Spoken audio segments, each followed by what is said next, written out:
de todo lo que necesiten de nosotras y nosotros. Muchas gracias.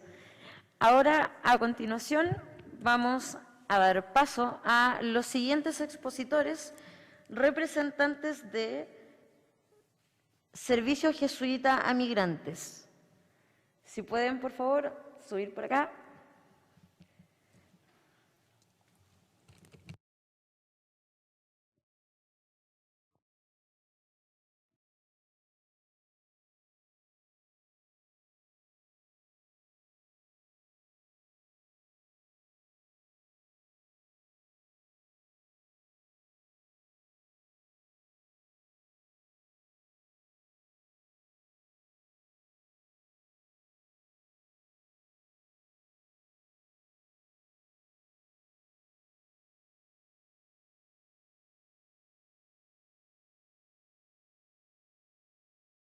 Ya, bueno, ahora vamos a dar inicio con la tercera audiencia pública. Nos encontramos junto a Carlos y Valesca, representantes de Servicio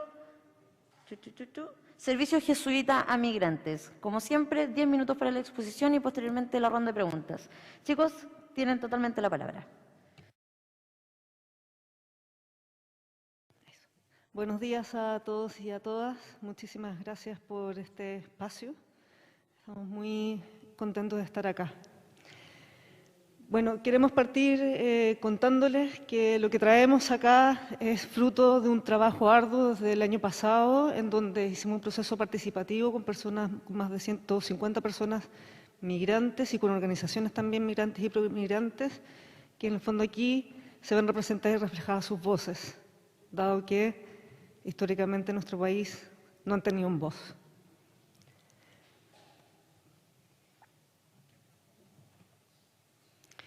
Bueno, el Servicio Jesuita de Migrantes es muy cortito, llevamos 20 años trabajando acá en Chile, también pertenecemos a la Compañía de Jesús y se encuentra la red en más de 50 países, con los servicios jesuitas migrantes y servicios jesuitas para refugiados.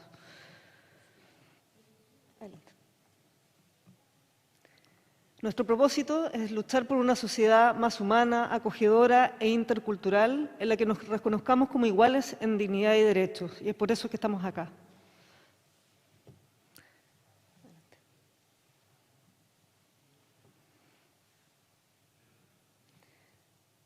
Bueno, nosotros queremos plantear que aquí hay 3 elementos muy relevantes con respecto a la participación de la población migrante, antes de pasar algunos datos que van a mostrar la panorámica. Pero estos 3 componentes son que el Estado no ha sido capaz de promover y difundir los espacios de participación de las personas migrantes en Chile. Y eso ha sido una de las grandes falencias porque hay tan baja participación también, ¿no? Por otro lado, las personas migrantes han venido por las crisis de la región, especialmente en búsqueda de oportunidades laborales, por lo tanto también se sienten más alejadas de los temas políticos. Y en tercera instancia, y esto es muy, muy importante ponerlo acá, que tiene que ver con poder atraer la participación, tiene que ver con que no sienten que los discursos políticos esté el tema migrante expuesto explícitamente de manera proactiva. En la lámina anterior aparecía que tenemos más de 1.400.000 personas migrantes en Chile, es un porcentaje que es alrededor del 8%, por lo tanto es un porcentaje no menor de la población nacional que está registrada, o sea, de forma regular. Hay una cifra negra con respecto a las personas que están en situación irregular, que ustedes saben que en el último tiempo ha sido un flujo migratorio importante, con las represiones del Estado también a través de las expulsiones colectivas. La participación política de las personas migrantes, tenían posibilidad de participar en el plebiscito, 378.000. La participación de eso fue un 20%. La participación de migrantes en las presidenciales del 2017 fue el 19% y la participación de chilenos en las presidenciales fue un 48%. Entonces, se fijan la diferencia abismante. Siguiente, por favor. Dentro del tema participación política propiamente tal, en un escenario donde hay baja participación política en general y más aún de las personas migrantes, se requiere un doble esfuerzo del Estado y también de instancias como la Convención, que representan también al Estado al punto de vista político, ¿no? Entonces, desde ahí la propuesta es generar mecanismos especiales de participación para las personas con o sin permanencia definitiva en Chile, que eso es un tema bien importante porque, de hecho, esta comisión se llama Participación Popular justamente porque se quiere tensionar el concepto de ciudadanía, ¿no? Por eso ustedes le pusieron así, ¿no? Y nos parece espléndido, así que felicitamos y aplaudimos eso, ¿no? Acá se quiere tensionar, nosotros también queremos tensionar el concepto de ciudadanía, queremos ampliar el concepto de ciudadanía y por lo tanto una de las propuestas es venir a pedir que independiente del estatus migratorio de las personas pueden participar y ser escuchados. Acá en la convención, dado que ustedes tienen la posibilidad en sus manos de abrir los espacios de participación que sean innovadores, novedosos, que sean inclusivos, así que les hacemos un llamado a tomar en consideración esta propuesta. La promoción de la participación. Existe una gran cantidad de personas migrantes regulares e irregulares a las que no es fácil llegar por los canales digitales. Hoy estamos en la era digital, pandemia también nos ha hecho ir dando pasos agigantados en eso, pero no existe necesariamente la posibilidad de las personas migrantes y bueno, de las personas también más vulnerables del país, ¿no? Asimismo existe, y esto es muy relevante hoy, temor en la población migrante que aún está irregular en Chile. ¿Cómo lograr que ellos se sientan convocados también a este proceso? Hay temor en la población migrante hoy, hay mucho temor, hay mamás que no están llevando los controles sanos a sus niños y menos van a ir a participar donde se les pide sus antecedentes, ¿no? Porque temen quedar, en el fondo, fichados para una posible detención y expulsión del país, expulsiones colectivas que son ilegales por el derecho internacional que están ocurriendo en nuestro país desde febrero. Por lo tanto, ese punto es muy relevante cuando las personas migrantes no están accediendo a derechos por temor. No podemos permitir que en nuestro país la gente sienta miedo.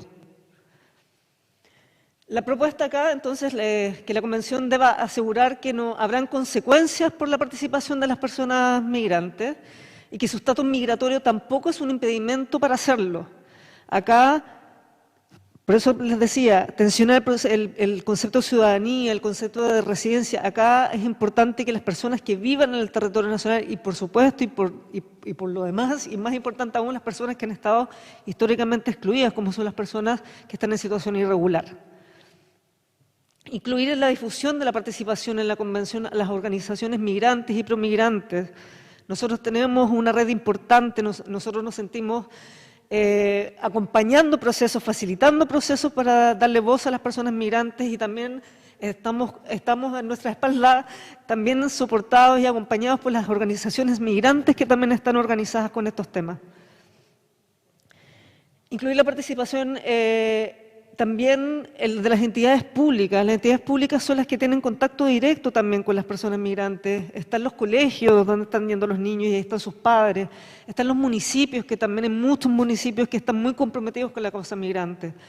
Y los SESFAM, por ejemplo. Estos son ejemplos, ¿no? Entonces es importante que las entidades públicas también sean para ustedes un enclave relevante de difusión de los procesos participativos que ustedes quieran crear en las consultas que vayan haciendo y que ojalá y esperamos que estén lejos de las exclusiones que los procesos regulares que tenemos en el país hoy tienen. Evitar la exclusión. Existen comunidades migrantes en Chile con altos niveles de exclusión social y cultural, con barreras idiomáticas, por ejemplo, y aquí nos referimos a la población haitiana, que es el tercer conglomerado más el flujo migratorio más alto en Chile. Las personas haitianas hablan creol y por lo tanto quedan excluidos de todo lo que tenga que ver con lo idiomático, que es lo más relevante para nuestra comunicación, para nuestros vínculos. Y desde ahí pedimos que también haya inclusión de la población haitiana con facilitadores, por ejemplo, interculturales, que nosotros también podemos ayudar en eso, con la red que tenemos en la comunidad haitiana. Y hay ganas, pero hay estas barreras que son básicas para poder participar. También está el grupo de personas que son refugiadas y como ustedes ya lo saben, las personas refugiadas deben tener un aseguramiento de que sus datos van a ser protegidos, ¿no? Son personas que están siendo perseguidas y que por lo tanto acá tienen protección especial. Bueno, esos dos ejemplos les damos porque es importante también considerar cómo se vayan incluyendo estas comunidades. Siguiente, por favor. Rechazo al racismo, esto es muy relevante. En la encuesta Academ de febrero de este año, un 60% de la población nacional consideraba mala la llegada, esto está textual, mala la llegada de personas migrantes. Esto impacta en la participación política de las personas migrantes porque se sienten rechazadas y excluidas. Y acá quiero hacer un punto bien relevante. Hemos sido testigos de los shows mediáticos que han criminalizado, que han estigmatizado a las personas migrantes en Chile, cuando los porcentajes de criminalidad versus las personas que vienen a trabajar honradamente, que vienen a buscar subsistencia, que vienen huyendo de sus países de origen por estar amenazada su vida y su subsistencia, es más del 95%. Entonces, ahí hacer un llamado muy importante a sacarnos nuestros prejuicios, a informarnos respecto a la realidad. Nosotros tenemos muchísimos estudios también y data levantada con respecto a aquello, y también queremos ser súper claros en que la autoridad ha hecho una campaña de desprestigio, de estigmatización y criminalización que le ha hecho muy mal a la cohesión social y que le ha hecho muy mal a que las personas migrantes se sientan parte y convocados a participar en nuestro país. La propuesta es asegurar que esta convención rechazará actitudes o dichos racistas por parte de cualquier organización o convencional que puedan inhibir la participación legítima de las personas migrantes en este proceso. Acá los organismos internacionales plantean que uno de los puntos relevantes para enfrentar las crisis humanitarias y los flujos migratorios hartos por esas causas es la sensibilización de la ciudadanía. Y este espacio constituyente tiene que ser ejemplo de esa inclusión y de bajar los prejuicios y erradicar absolutamente el racismo. Siguiente, por favor.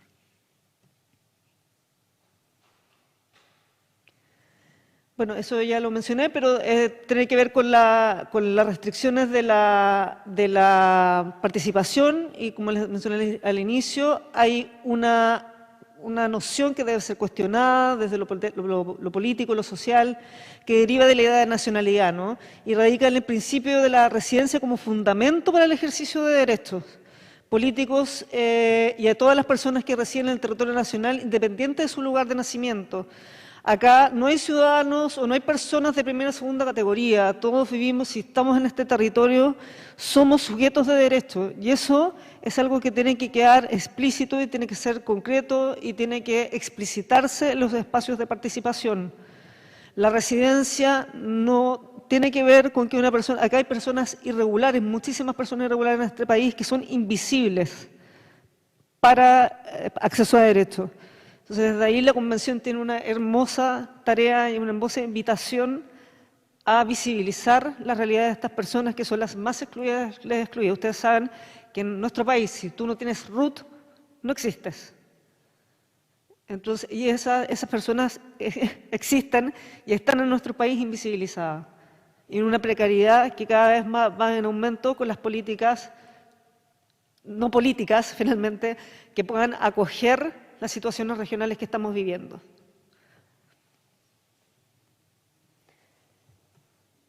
Bueno, para terminar, cortito, nosotros tenemos a disposición, les pusimos esas fotos porque son las fotos que certifican los encuentros que tuvimos, todos participamos, todos y todas participamos, y tenemos disponible esa información, se las podemos hacer llegar, pueden hacer llegar sus mails, nosotros se las podemos hacer llegar para que la tengan. Es una información muy rica de los testimonios de las personas, de lo que levantamos, de lo que ellos esperan también de estos espacios. Muchísimas gracias.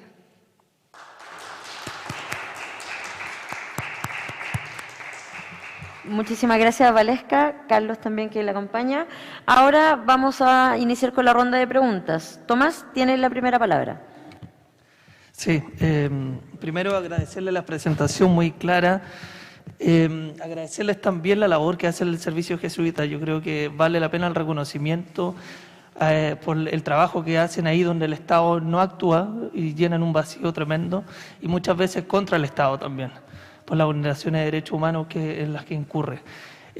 También quiero mencionar, no puedo dejar pasar lo que ustedes dijeron respecto a estas expulsiones administrativas. También quiero decir que me parece una vergüenza lo que está ocurriendo, ha sido denunciado por ustedes, por organizaciones internacionales.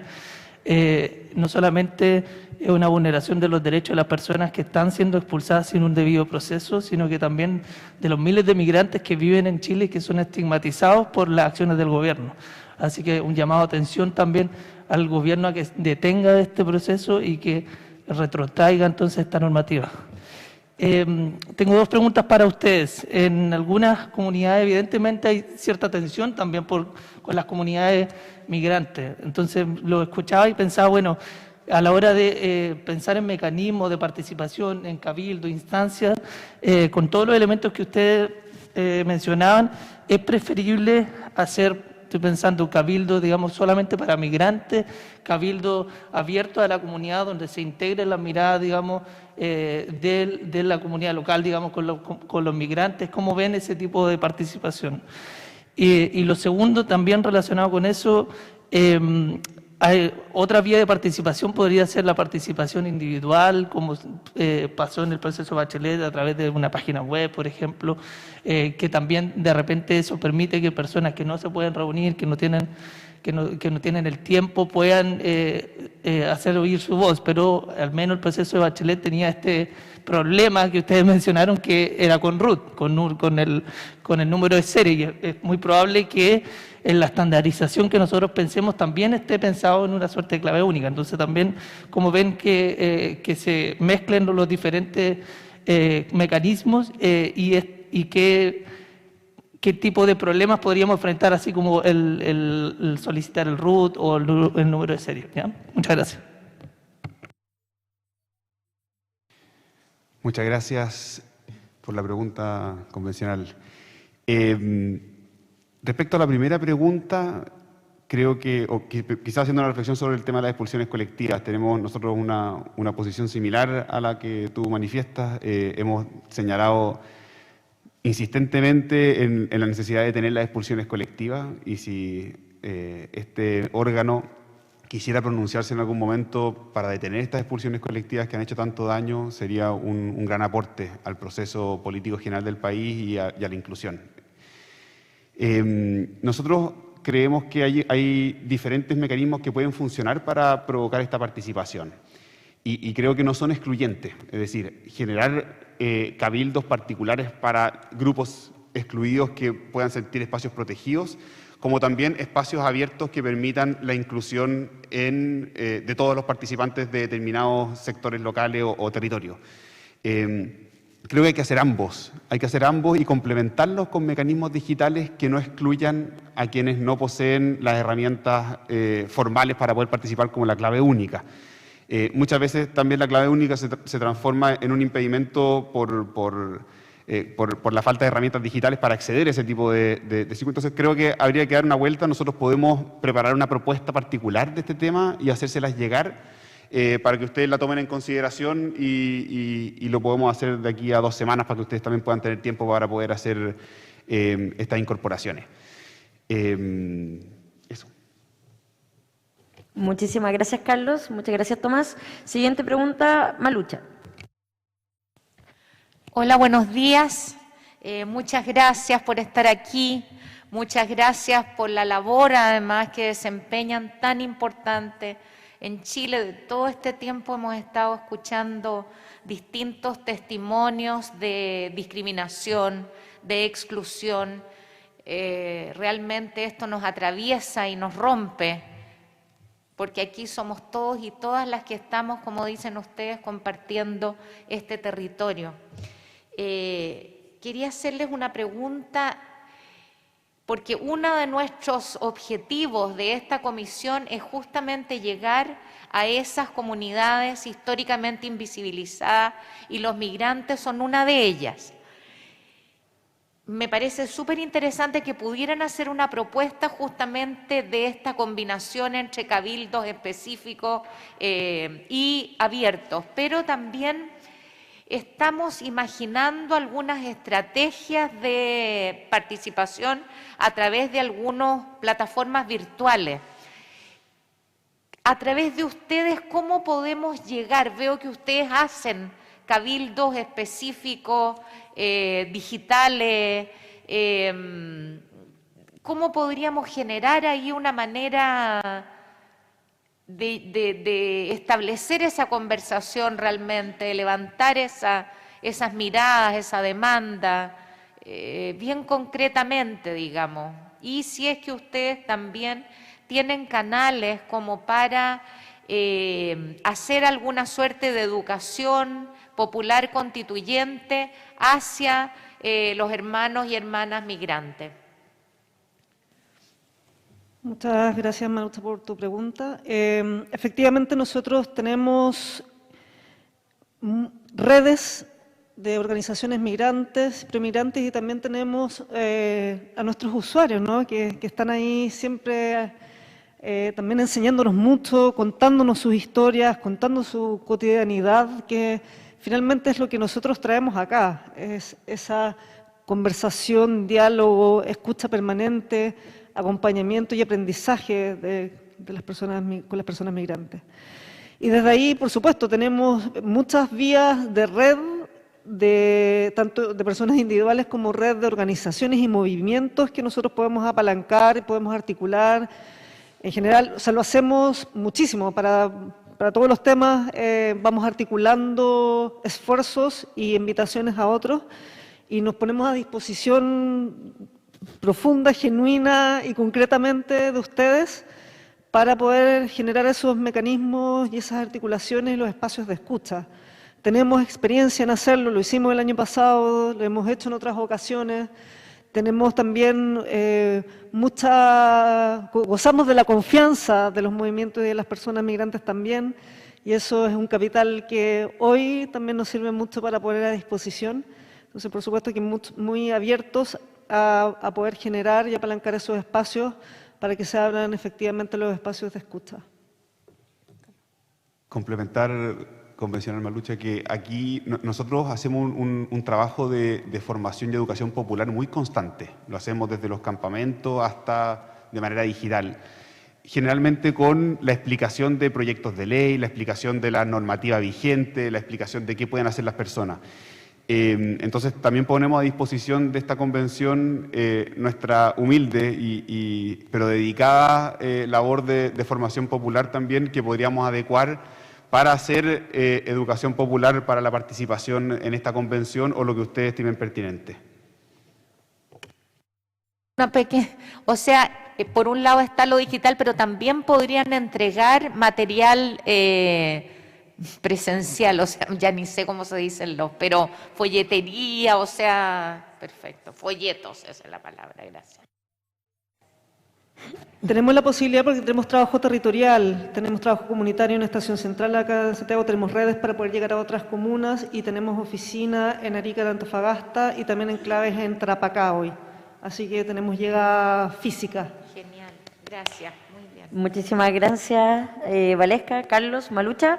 Ya con esto vamos a pedir que sean lo más breves posible las preguntas y también las respuestas para alcanzar a hacerlas todas. Valentina tiene la siguiente palabra. Ahí sí. Primero saludarles y manifestar que estoy de acuerdo con lo que ustedes plantean. Saludo también la intervención de Tomás y Malucha, que han sido bien claros ahí con el tema en particular. Yo tengo dos preguntas. Primero, si tienen alguna propuesta para participación de infancia migrante, que tiene, me imagino yo, una metodología distinta. Con respecto al rechazo al racismo que hablaban ustedes, ¿qué propondrían para que esta convención pudiera erradicar de la discusión los discursos xenofóbicos? Porque lamentablemente el discurso xenofóbico siempre viene de las mismas personas y nosotros podemos tener quizá alguna forma de sancionarlo, pero eventualmente ¿cómo erradicamos eso de aquí para no seguir reproduciendo la violencia que se ve fuera de la convención, pero que también se puede reproducir aquí adentro? Muchas gracias, convencional. Respecto a la primera, no tenemos actualmente una propuesta concreta, pero podemos incluirla en el documento que enviemos al correo que ya nos pasaron, junto con las propuestas de los otros cabildos, y podemos conversar con la Defensoría de la Niñez también una propuesta más especial para cómo generar estos cabildos que probablemente nosotros no vamos a ser los idóneos para ser los que lo implementen, pero sí podemos poner a disposición el conocimiento que podamos recopilar con nuestra experiencia y con la de organismos que tienen una experiencia especializada en la participación de la niñez migrante. Bueno, con respecto a la segunda pregunta, Valentina, te la agradezco. A ver, nosotros trabajamos el tema del racismo en distintas entidades públicas y también privadas, a través de, en lo concreto, charlas, dinámicas, pero en el fondo también contarte que son procesos culturales que son lentos, ¿no? La sensibilización y los cambios culturales requieren de años. Nuestro propósito, si lo leyeron, tiene que ver con, está orientado a la sociedad, a nuestro país como sociedad que queremos que sea acogedora, que sea intercultural, pero como buen propósito trasciende a nosotros y en el fondo nos involucra a todos, ¿no? Entonces, desde ahí, me parece, cuando tú hablas de, bueno, ¿qué hacemos acá? Claro, la sanción simbólica está buena, pero también es importante cómo también ustedes, si les parece, abren espacio a esa conversación acá, porque es de informarse también, es de informarse en términos cognitivos, pero también en términos simbólicos, emocionales. Cuando nosotros hacemos estas capacitaciones, cuando tú le dices, bueno, somos racistas y hacemos ciertas preguntas, gatillamos ciertos procesos que no solamente son de sanción o cognitivos, ¿me entiendes? Sino que en el fondo tienen que ver con nuestros propios prejuicios individuales, laborales, estructurales, estatales. La discriminación y el racismo se da en distintos niveles, entonces es un camino largo cultural que en el tiempo de la Constitución va a faltar tiempo, pero estamos súper abiertos a, si nos invitan, a hacer espacios de sensibilización o a dotarlos a ustedes de información para que puedan tener esas herramientas más concretas de poder ir haciendo estos cambios culturales también internamente. Muchas gracias, Valesca. Carlos, vamos a hacer las últimas preguntas. Claudia y Carolina, con esas vamos a terminar. Claudia, te cedo la palabra. Hola, buenos días. Agradecida por todo lo que nos contaron, pero quiero saber, ustedes tienen, porque yo supongo que no solo son haitianos, sino que más inmigrantes y traductores, porque tienen que haber una gama de idiomas que manejan. Entonces me gustaría saber, porque si vamos a hacer cabildo o vamos a hacer participación popular, es como para estar preparados.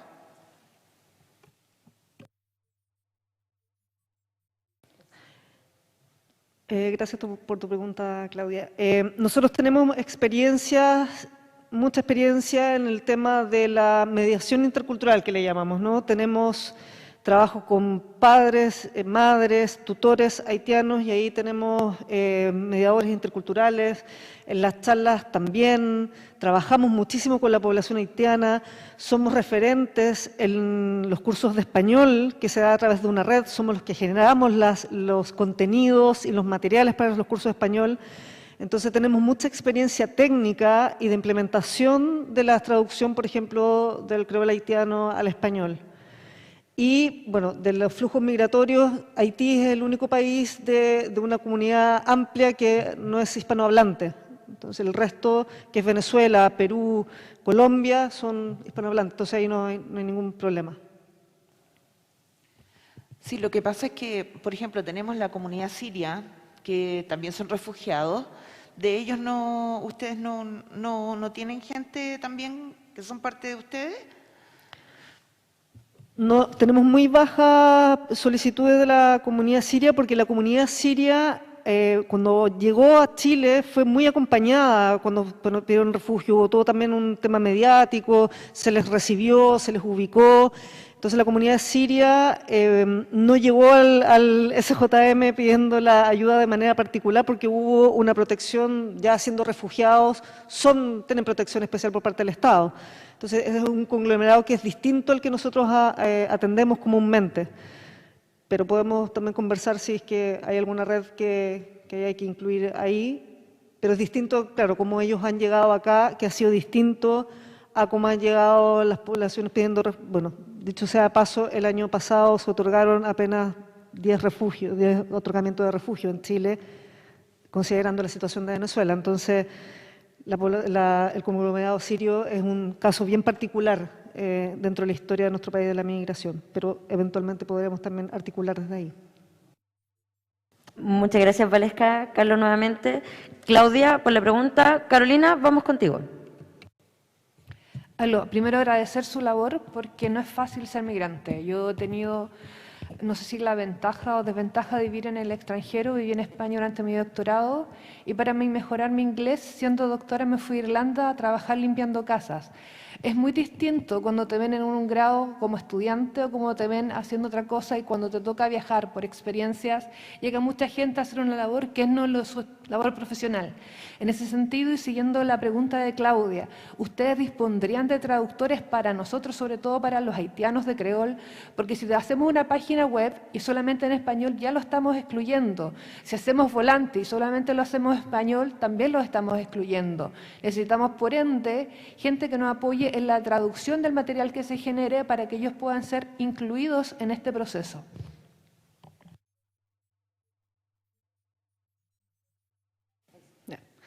Sí, nosotros contamos con personas que pueden hacer esas traducciones. Nosotros lo hacemos cotidianamente porque justamente con nuestras redes sociales, por ejemplo, están siempre traducidas, las actividades están traducidas, hemos hecho folletería traducida, siempre estamos obviamente en el radar con las personas haitianas para que ellos tengan acceso a la información. Así que eso es algo que para nosotros es bien natural.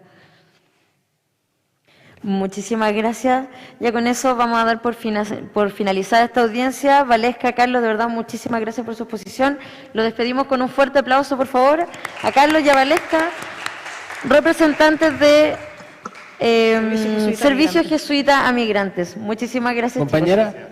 así, Marco, por favor. 10 segundos. Lo que pasa es que en Tómese los 10 segundos, se los voy a contar. En Quilicura hicimos un cabildo popular con personas que participaron, muchos haitianos. En Quilicura tiene mucha población haitiana y establecimos al principio mecanismos para evitar el racismo, que era dar reglas claras, y las personas que pasó 2 veces que hicieron comentarios racistas se las sacó del Zoom y no hubo ningún problema porque fue avisado al principio. Eso no era pregunta, disculpa, compañero. Muchísimas gracias, convencional. Muchas gracias por la invitación. Muchas gracias.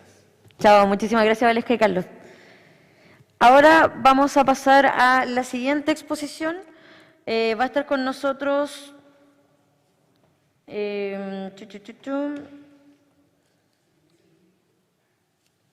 Centro Cultural Carpe Diem y nos va a acompañar Patricio Mercado. Tome asiento. Y Edson de Tony, perdón. Tomen asiento, por favor, ubíquense por acá.